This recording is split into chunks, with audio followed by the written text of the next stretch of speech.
Vote একটা আমানত, vote একটা আমানত, এটাকে বুঝে শুনে ব্যবহার করেন। একটা অধিকার, এই অধিকার, ভোটের অধিকার একটা আমানত, এই অধিকারকে বুঝে শুনে ব্যবহার করেন। চিন্তা ফিকির করেন, আল্লাহর কাছে দোয়া করেন, আল্লাহ আমি যাতে সঠিক ভোট দিতে পারি সেই তৌফিক আমাকে দান করেন। এটা তামাশার বিষয় না। প্রতারিত হয়ে বাধ্য হয়ে ভোট দিবেন না, লোভে পড়ে ভোট দিবেন না, চিন্তা ভাবনা করে, এবং এটার জন্য দোয়া দুরূদ পড়েন, সালাতুল হাজত পড়েন, অভিজ্ঞদের সাথে মশওয়ারা করেন, নেককার দিনদার মানুষের সাথে মশওয়ারা করেন। শুধু নামের ভিত্তিতে আপনি ভোট দিলে হবে? শুধু মার্কার ভিত্তিতে ভোট দিলে হবে? শুধু মনোগ্রাম দেখে ভোট দিলে হবে?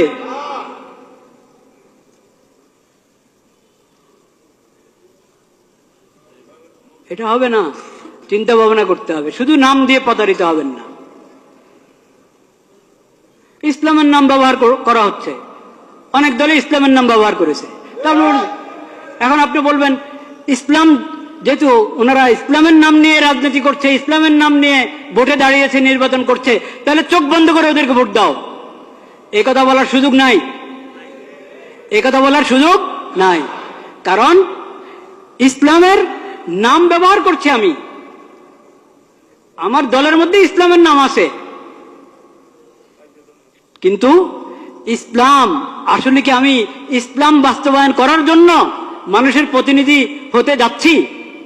ভোট দিয়ে মানুষের কাছে চাচ্ছি ইসলামের প্রতিনিধিত্ব করার জন্য সংসদে গিয়ে, সেটা আমি আমার নিয়ত আছে কিনা, বা আমি পারবো কিনা, বা আমি দল হিসাবে ইসলামের সঠিক ব্যাখ্যা গ্রহণ করি কিনা, ও সবকিছু দেখার আছে। একটা ইসলামী দল তার ইশতেহার পড়ে দেখেন, সেকুলার দলের ইশতেহার যেমন হয় ওই দলের ইশতেহারও তেমন। ওই ইশতেহার তো বড় কিছু না, আসলে ইশতেহার তো আসলে বড় কিছু না যে শুধু ইশতেহার দেখেই কাউকে ভোট দেওয়া যায়। কিন্তু তারপরেও এটার কিছু না কিছু মূল্য তো আছে, নাহলে সবাই ইশতেহার ছাপে কেন? তো ইশতেহার, আমি ইসলামের কথা বলি কিন্তু আমার ইশতেহার পুরা একটা সেকুলার দলের ইশতেহার মতো মনে হবে আগাগোড়া পড়লে। তো এই জন্য আমি বলছি শুধু ইসলামের নাম, এই কারণে চোখ বন্ধ করে ভোট দিবেন না। আর দলের মধ্যে ইসলামের নাম নাই, শুধু এই কারণে তাকে বলবেন না যে এর ভোট দেওয়াই যাবে না।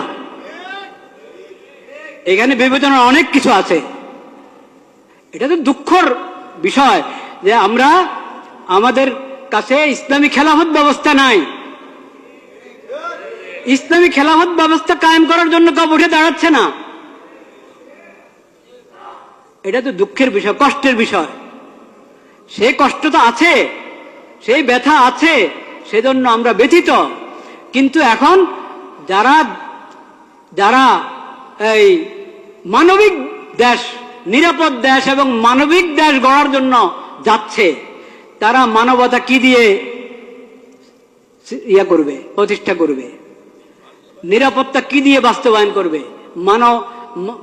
মানবিক দেশ কিভাবে? মানবতা, কোন মানবতা? পশ্চিমাদের মানবতা না ইসলামী মানবতা? তো ইসলামের কথা, তো ইসলামী মানবতার কথা আপনি বলছেন না। ইসলামী মানবতার কথা বলছেন না। যে মানবতা ইসলাম এবং কোরআনের মাধ্যমে পাওয়া যায়, নবীজির সিরাতের মাধ্যমে পাওয়া যায়, সেটা তো আপনি বলছেন না।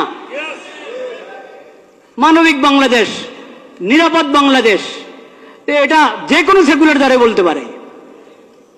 এই জন্য শুধু মনোগ্রামের মধ্যে কোনো আয়াত লেখা আছে, শুধু মার্কাটা আরো আকর্ষণীয়, দলের নামটা আকর্ষণীয়, এই কারণে প্রতারিত হয়ে, প্রভাবিত হয়ে ভোট অধিকার ব্যবহার করবেন না। ভোট অধিকার ব্যবহার করতে হলে আপনাকে অনেক চিন্তা ভাবনা করতে হবে, অনেক দোয়া করতে হবে আল্লাহ দরবারে, আল্লাহ আমাকে সঠিক ফয়সালা করার তৌফিক দান করো।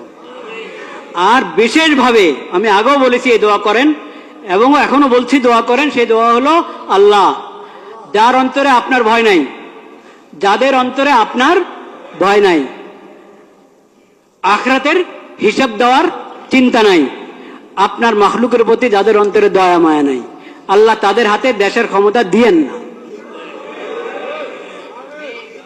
যাদের অন্তরে আপনার ভয় আছে, আখিরাতে আপনার সামনে দাঁড়ায় হিসাব দিতে হবে, এই ফিকির যাদের মাথায় আছে, এবং আপনার মাখলুকের প্রতি, আল্লাহর বন্দাদের প্রতি যার অন্তরে দয়া মায়া আছে, ইয়া আল্লাহ তাদের হাতে আপনি ক্ষমতা দেন।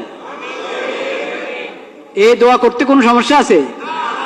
কোন দলের নামে নিলাম না আমি, কারণ আমার আল্লাহ সবচেয়ে বেশি জানেন, বাস্তব কথা আল্লাহ জানেন কার হাতে ক্ষমতা গেলে তারা উম্মতের জন্য, আল্লাহর বন্দাদের জন্য, দেশের জন্য কল্যাণকামী হবে, এটা আল্লাহ সবচেয়ে কি জানেন, ভালো জানেন। আল্লাহর হাওলা করে দিলাম, আল্লাহ তাদের হাতে দেন যারা আখিরাতমুখী।